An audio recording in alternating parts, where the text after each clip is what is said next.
जंगल में एक खरगोश और एक कछुआ रहता है। मतलब जानवर तो बहुत सारे रहते हैं, एक खरगोश एक कछुआ रहता है, ठीक है, वो दोस्त होते हैं दोनों। तो वो क्या होता है, कछुआ तो धीरे धीरे चलता है, आपको पता है। कछुआ देखा है क्या आपने? कछुआ धीरे धीरे चलता है, और खरगोश होता है वो तेज दौड़ता है। खरगोश को भी देखा आपने? तो खरगोश को क्या है, अपनी तेज गति पर घमंड था, वो गर्व करता था कि मैं तेज दौड़ता हूँ, और कछुआ है वो धीरे धीरे चलता है, तो मैं कछुए से हमेशा आगे रहता हूँ। वो हमेशा घमंड करता था अपनी चाल पे। एक दिन कछुए से बोला कि कछुआ चलो हम क्या है, हम दौड़ लगाते हैं, हम रेस करते हैं, और जो वो सामने पहाड़ी दिख रही है ना, उसको पहले जाएगा ना वो विजेता हो जाएगा, विनर हो जाएगा, वो जीत जाएगा। कछुआ बोला ठीक है भाई। तो उसे पता था कि मैं तो हारूंगा ही, क्योंकि मैं धीरे चलता हूँ और खरगोश है वो तेज दौड़ता है।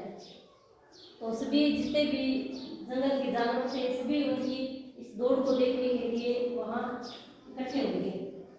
इकट्ठे हुए तो दोनों में दौड़ शुरू हुई। अब खरगोश तो था वो तो भाग गया आगे, भाग गया आगे, चलता गया चलता गया चलता गया। पीछे जाके देखा तो कछुआ तो उसे कहीं नजर ही नहीं आ रहा, क्योंकि वो तो बेचारा धीरे धीरे आ रहा।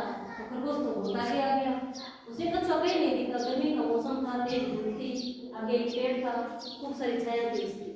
तो खरगोश ने सोचा कि क्यों नहीं, कछुआ तो अभी तक मुझे आते हुए दिखाई नहीं दे रहा है, तो मैं यहाँ आराम कर लेता हूँ थोड़ी देर, और तब वो मुझे दिखाई देगा तो मैं उससे पहले ही जाके पहाड़ी के ऊपर चला जाऊंगा और मैं जीत जाऊंगा। तो वो खरगोश क्या है, उस पेड़ के नीचे बैठा, तो छाया थी अच्छी, ठंडी हवा चल रही थी, उसे वहाँ नींद आ गई। खरगोश कछुआ था ना, वो रुका नहीं, वो धीरे धीरे चलता ही गया। वो जब वो पेड़ के पास आया तो उसने देखा कि खरगोश तो सो रहा है आराम से। तो कछुए ने उसे मतलब आवाज नहीं की, कुछ बोला नहीं खरगोश ने, और वो चला गया।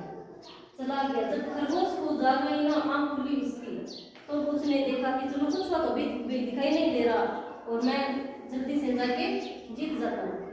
अब जब वो पहाड़ी पे गया ना, तो वहाँ कछुआ भी था और जंगल के सभी जानवर भी वहाँ मौजूद थे। तो कछुआ क्या हुआ, उससे पहले गया और वो जीत गया, और खरगोश हार गया। खरगोश बोला कि कछुआ तू महान है, जीत गया, तू इतना धीरे चलता है, फिर भी तू जीत गया, और मैं इतना तेज गति से दौड़ता हूँ, फिर भी मैं हार गया। तो इस कहानी से आपको क्या शिक्षा मिलती है? कभी घमंड नहीं करना चाहिए। हाँ, कभी घमंड नहीं करना चाहिए, और जो धीरे धीरे चलता है ना, वो ही आगे जाके जीत जाता है ना। अच्छी लगी ना कहानी आपको? तो आपको भी इसी तरह मेहनत करनी चाहिए, धीरे धीरे थोड़ा पढ़ते रहना चाहिए ना।